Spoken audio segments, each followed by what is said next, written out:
Makin besar sebetulnya akan makin efisien. Seiring perkembangan zaman,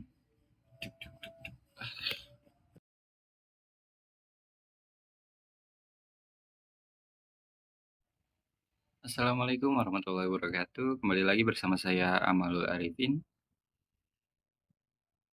Di sini saya akan membahas mengenai mengelola evolusi organisasi.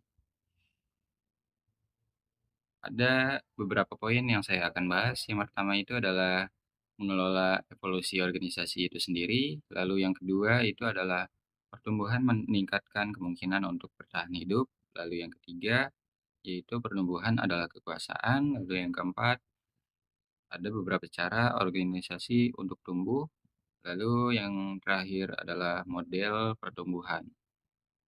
Baik, saya akan lanjut ke pembahasan pertama, yaitu mengenai evolusi organisasi.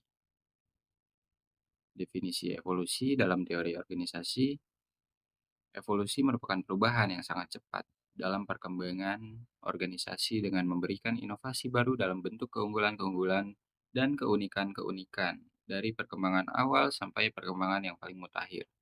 Dapat dikatakan bahwa organisasi makin besar, makin baik korelasinya dalam hubungan ekonomisnya. Pertumbuhan diinginkan karena dengan meningkatnya besaran, maka muncullah economic of scale. Makin besar sebetulnya akan makin efisien. Seiring perkembangan zaman, organisasi dihadapkan pada tuntutan yang terus berubah dan dinamis dalam lingkungan bisnis. Mengelola pertumbuhan menjadi elemen kritis dalam evolusi organisasi, di mana kreativitas menjadi kunci utama untuk mencapai keberhasilan jangka panjang. Mengelola pertumbuhan evolusi organisasi adalah suatu tugas kompleks yang memerlukan visi, strategi, dan kreativitas tingkat tinggi.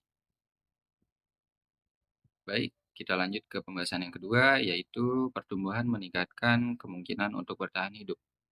Organisasi yang besar akan memunculkan dukungan yang luas, atau pendukung yang bertarung untuk mendapatkan bantuan dari pemerintah. Lalu yang kedua, selain dukungan yang luas, pertumbuhan memberikan kesempatan bagi kelangsungan hidup dengan cara memberi lebih banyak sumber yang dapat digunakan organisasi untuk menyangga diri terhadap ketidakpastian. Selanjutnya, organisasi yang lebih besar dapat membuat kesalahan, tapi tetap hidup sambil membicarakan kesalahan tersebut. Selanjutnya, sumber yang lebih banyak akan menjadi penyangga pada saat terjadi kemerosotan. Organisasi yang sedang tumbuh, yang harus mengurangi anggarannya 10%, seringkali melakukannya dengan mudah tanpa terancam kelangsungan hidupnya. Organisasi yang sedang mandek seringkali terpaksa melakukan pengurangan sampai ke tulang-tulangnya. Baik, lanjut ke materi atau pembahasan selanjutnya. Pertumbuhan adalah kekuasaan.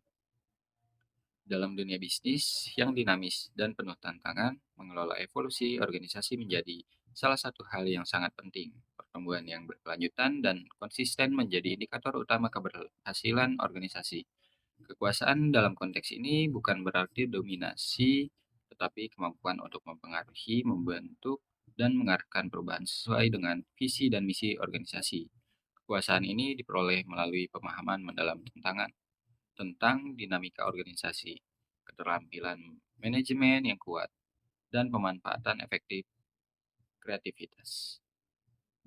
Kekuasaan juga berarti memiliki pengetahuan dan keterampilan untuk membuat keputusan yang bijaksana dan strategis, serta mengambil tindakan yang diperlukan untuk mewujudkan visi tersebut. Ini dapat mencakup keterampilan seperti kepemimpinan, komunikasi, negosiasi, pengambilan keputusan, dan manajemen perubahan.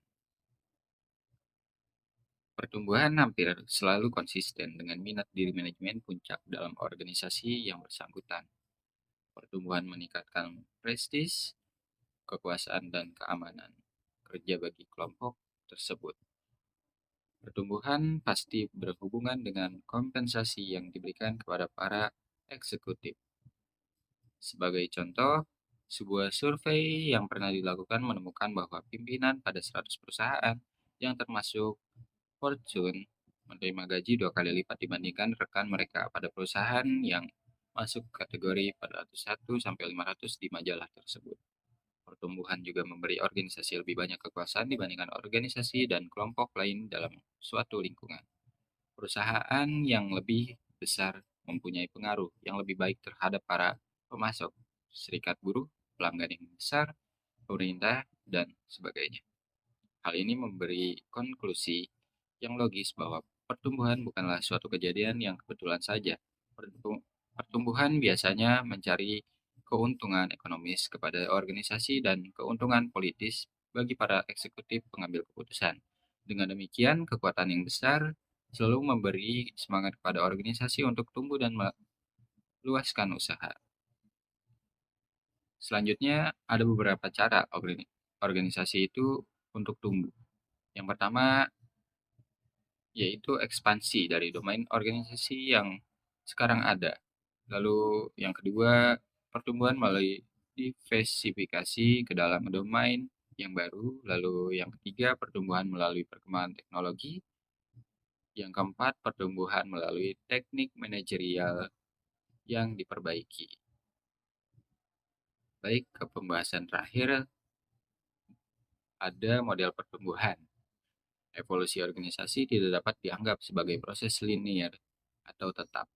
Organisasi harus mengadopsi model pertumbuhan yang fleksibel, mampu beradaptasi dengan cepat terhadap perubahan eksternal dan internal, dapat mencakup pengembangan produk atau layanan baru, diversifikasi pasar, atau restrukturisasi internal untuk meningkatkan efisiensi. Dalam mengelola evolusi organisasi, penting untuk menciptakan lingkungan yang mendukung kreativitas, inovasi, dan pembelajaran terus-menerus. Organisasi yang mampu berkembang dengan cara ini tidak hanya akan bertahan hidup, tetapi juga menjadi agen perubahan yang aktif dalam dunia bisnis yang terus berubah. Ada beberapa tahap dari model pertumbuhan. Yang pertama itu tahap paling penting, yaitu tahap kreativitas. Tahap kreativitas menandai awal dari pertumbuhan organisasi. Ini melibatkan pembentukan ide baru, inovasi, dan kemampuan untuk beradaptasi dengan perubahan lingkungan. Pada tahap ini, organisasi mencari cara untuk meningkatkan produk, layanan, atau proses operasionalnya. Kreativitas dapat muncul dari berbagai sumber, termasuk tim manajemen, karyawan, atau melalui kemitraan eksternal. Penting bagi organisasi untuk memberikan ruang bagi kreativitas dan inovasi guna memastikan relevansi dan daya saing di pasar. Tahap yang kedua adalah pengarahan. Setelah ide-ide kreatif muncul, tahap pengarahan melibatkan pengembangan visi misi dan tujuan organisasi. Ini adalah saat di mana organisasi menetapkan arah yang jelas dan mengembangkan strategi untuk mencapai tujuannya. Pemimpin organisasi berperan penting dalam membimbing organisasi menuju visi yang diinginkan, dan komunikasi efektif mengenai arah strategis menjadi kunci pada tahap itu. Lalu tahap yang ketiga adalah pendelegasian. Pendelegasian adalah tahap di mana organisasi mulai mendistribusikan tanggung jawab dan kekuasaan kepada anggota tim atau unit organisasi yang lebih kecil. Ini menciptakan struktur yang lebih fleksibel dan responsif terhadap kebutuhan dan tuntutan pasar. Pendelegasian juga memungkinkan pengembangan keterampilan individu dan memberdayakan anggota tim untuk mengambil inisiatif. Proses pendelegasian yang efektif membutuhkan komunikasi yang baik dan pemahaman yang jelas mengenai peran dan tanggung jawab. Lalu yang keempat itu adalah koordinasi. Koordinasi menjadi esensial ketika organisasi tumbuh dan memiliki banyak unit atau departemen yang beroperasi secara bersamaan. Ini melibatkan pengelolaan interaksi dan keterkaitan antara berbagai bagian organisasi. Sistem informasi yang efektif dan komunikasi yang terbuka sangat penting pada tahap ini. Koordinasi membantu memastikan bahwa semua elemen organisasi berjalan sejalan dengan visi dan tujuan yang telah ditetapkan sebelumnya. Yang terakhir atau tahap yang kelima yaitu kerjasama. Tahap kerjasama menyoroti pentingnya kolaborasi dan sinergi di antara semua elemen organisasi. Ini mencakup kerjasama antar tim, departemen, dan bahkan mitra eksternal. Keberhasilan organisasi pada tahap ini bergantung pada budaya kerjasama yang mendukung kolaborasi, komunikasi terbuka, dan pemecahan masalah bersama. Kerjasama membantu organisasi untuk tetap responsif terhadap perubahan lingkungan dan memaksimalkan potensi sumber daya yang tersedia. Baik, dari pembahasan yang tadi, maka dapat disimpulkan evolusi organisasi adalah suatu proses yang tidak dapat dihindari dalam menghadapi perubahan yang dinamis dan terus berkembang dalam lingkungan bisnis. Pertumbuhan menjadi kunci utama dalam evolusi ini, memberikan organisasi keunggulan dalam sumber daya, pengaruh, dan kemampuan untuk bertahan hidup. Pertumbuhan organisasi tidak hanya tentang ukuran fisik, tapi juga kekuatan dalam mempengaruhi, membentuk, dan mengarahkan perubahan sesuai dengan visi dan misi. Kreativitas menjadi faktor kunci dalam mengelola pertumbuhan. Dengan tetap kreativitas menjadi pendorong awal dari evolusi. Model pertumbuhan yang fleksibel dan adaptif diperlukan, melibatkan tahapan kreativitas, pengarahan, pendelegasian, koordinasi, dan kerjasama. Proses ini memastikan bahwa organisasi tidak hanya bertumbuh dalam ukuran, tetapi juga dalam kemampuan adaptasi dan kolaborasi. Dalam mengelola evolusi organisasi, pemimpin memiliki peran sentral dalam membimbing visi dan misi, serta menciptakan lingkungan yang mendukung kreativitas dan inovasi. Komunikasi yang efektif, pendelegasian tanggung jawab, koordinasi, dan kerjasama adalah kunci dalam memastikan evolusi organisasi yang sukses. Sebagai kesimpulan selebihnya, mengelola evolusi organisasi memerlukan kombinasi antara kekuatan pertumbuhan, kreativitas, kepemimpinan yang kuat, dan kerjasama yang baik.